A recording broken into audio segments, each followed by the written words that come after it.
She was 15 and eager, and soon different label heads were scouting her. When they heard her voice and then saw how she looked, they started scouting her even harder. She was sleeping with one of the producers, the one who made the initial calls, and this is allegedly Irv Gotti. Soon she was sold to this pseudo corn star and celebrity sibling, and this is allegedly Ray J. I think I might have talked about this once. One producer, like, we did 2 records together. He was like, okay, you're gonna, I'm not gonna charge you, you my homie, whatever.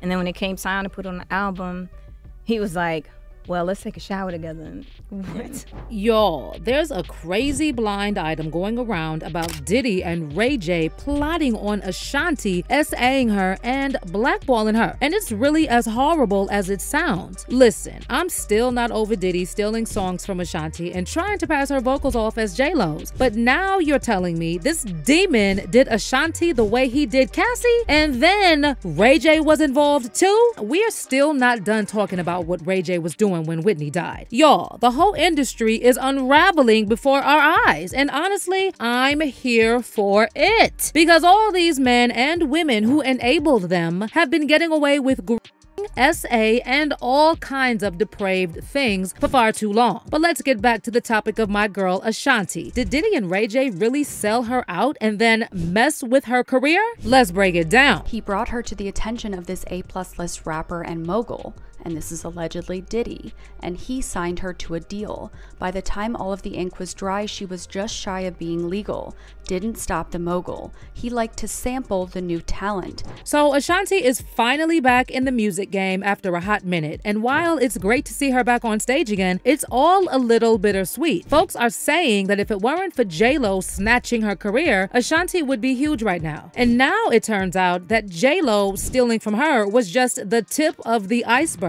And Ashanti reportedly went through hell when she first started out in this industry. So to give you some context, J-Lo had this thing going back in the 90s where she'd cozy up to all the big shot dudes in the industry and then work those connections to boost her own career. And one of those dudes was Irv Gotti, the CEO of Inc. And according to Ashanti, Gotti played a huge role in handing over the track I'm Real to J-Lo, even after she straight up said she wanted it for herself. By the way, the sample used on I'm Real was actually supposed to go on Mariah Carey's Glitter soundtrack, but J-Lo did her thing and started getting cozy with Mariah's ex-husband and former Sony Music CEO Tommy Mottola. And according to Mariah's 2020 memoir, J-Lo and Tommy conspired to steal the sample from her and tried to sabotage her career. Mariah said she came up with the idea to sample this track called Firecracker by the Japanese band Yellow Magic Orchestra. But Sony's spies got wind of this, and Tommy Mottola's bitter and vindictive behind immediately jumped on it and told his producers to make a song for Miss Lopez using this same sample. Mariah wrote in her memoir, "After hearing my new song using the same sample I used, Sony rushed to make a deal for another female entertainer on their label, whom I don't know."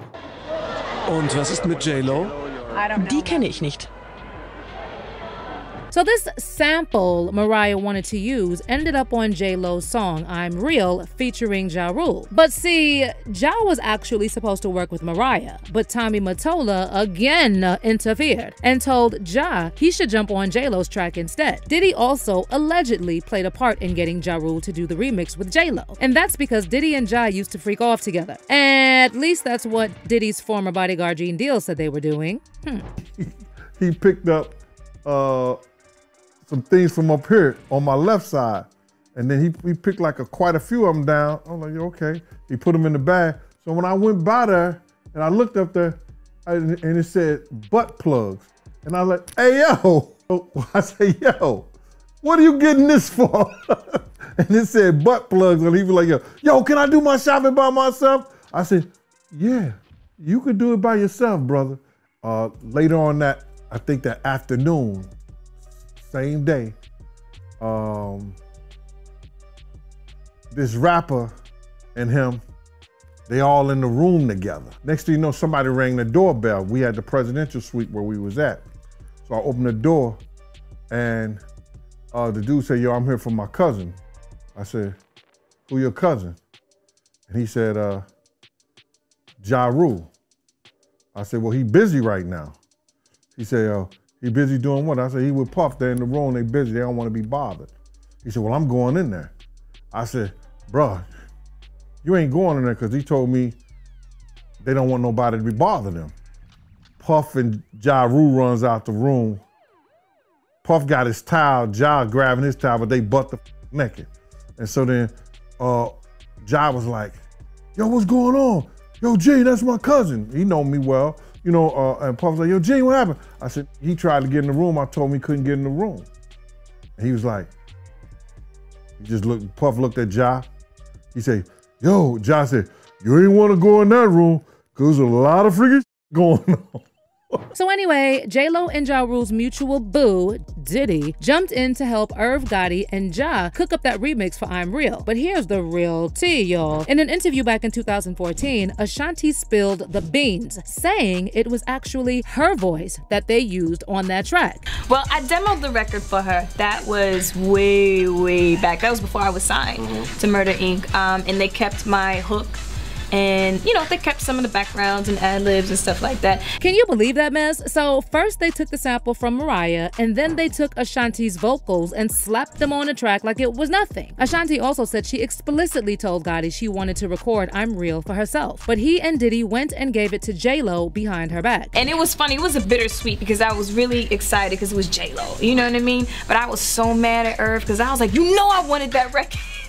I always, ever since I saw Friday, you know what I mean? Mary Jane. I was like, you give me that.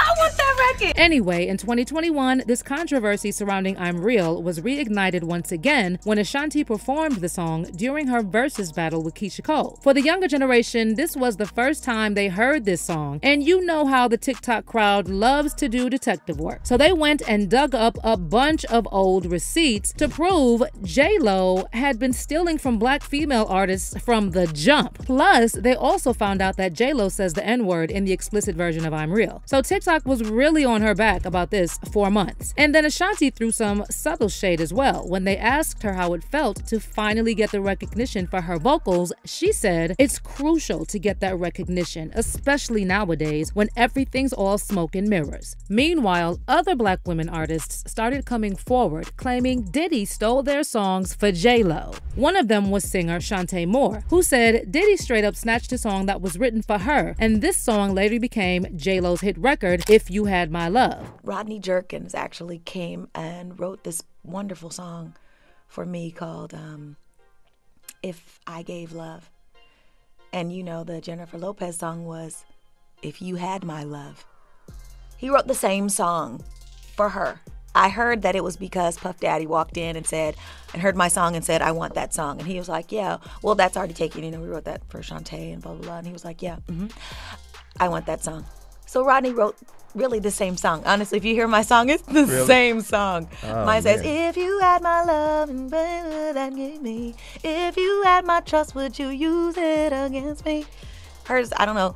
Can't even remember because it's so close, I can't even sing it right now. Y'all, is it any wonder J-Lo is staying silent on all these recent Diddy allegations? But I digress. So back to Ashanti. She really struggled to get her career back on track. But it wasn't just because of Diddy and J-Lo stealing songs from her, and according to this crazy new blind item, Ashanti was being passed around by all these creepy old producers who then sabotaged her career. Now, before I tell you about the blind item, keep in mind that this is all speculation and there's no actual proof that this is about Ashanti. I wasn't there. The timeline is kind of sketchy too, and some people are saying this is another singer who was signed to Murder Inc. But either way, it's extremely disturbing no matter what young woman went through this. So according to this blind item, when Aaliyah died in 2001 in an unexplained plane crash, there was an empty spot to fill. So when all these big record executives heard about this young girl who was working out of Irv Gotti's studio, they started calling and trying to recruit her. In the wake of the passing of Aaliyah, certain record producers were looking for someone else who could step into her shoes in more ways than one.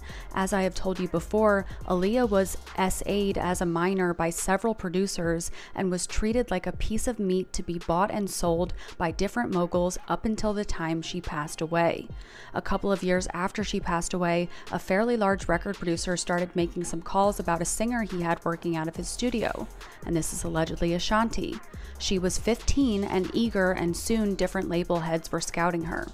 When they heard her voice and then saw how she looked, they started scouting her even harder. She was sleeping with one of the producers, the one who made the initial calls, and this is allegedly Irv Gotti. And then Ray J came into the picture and told Diddy about Ashanti. Now, I don't know how Ray even knew Diddy like that, but according to this blind item, he took Ashanti from Irv Gotti and then delivered her to Diddy, who allegedly also SA'd her. But Ray J apparently felt some type of way about Diddy messing with Ashanti, and that's when Diddy and Ray fell out. And that's when Diddy allegedly started blackballing Ashanti and stealing her songs for J-Lo. Thing is though, the corn star in charge of her career was feuding with the mogul and told the mogul he would not be allowed to hook up with the singer again. I assume he thought the mogul would think she was something special, apparently not as special as the current A+ lister, because the new signee was dropped and the word was put out on the street.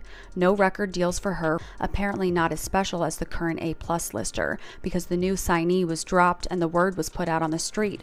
No record deals for her from any label. When someone ignored the edict, they were paid a visit. If the visits were ignored, then other steps were taken. This was a total lockdown of a career that lasted almost a decade.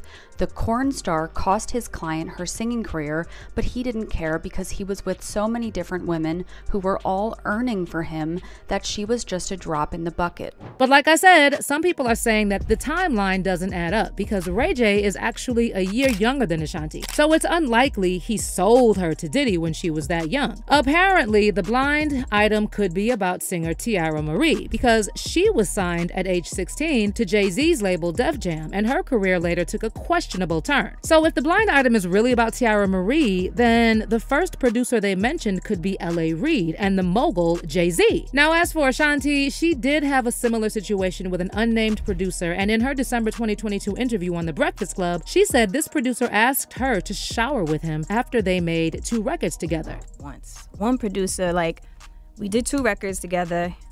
He was like, okay, I'm not gonna charge you, you my homie, whatever. And then when it came time to put on the album, he was like, well, let's take a shower together.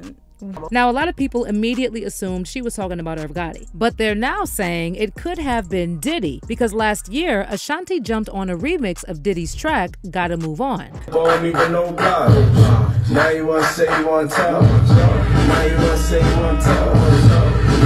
Someone said it was not Irv Gotti. This happened recently from working on her new album. Irv and Ashanti haven't spoken in years, plus Irv isn't like that. It was 100% Diddy, aka Puffy. She just worked with him on her new album, and Diddy also had a lawsuit against him a while ago for asking another employee to take a shower with him as payment. Same thing that Ashanti was asked. It was Diddy. But how do y'all feel about that blind item? Was it about Ashanti or someone else? And who do you think was the producer who asked Ashanti to shower with him or her? Let me know in the comments, and then check out this next video.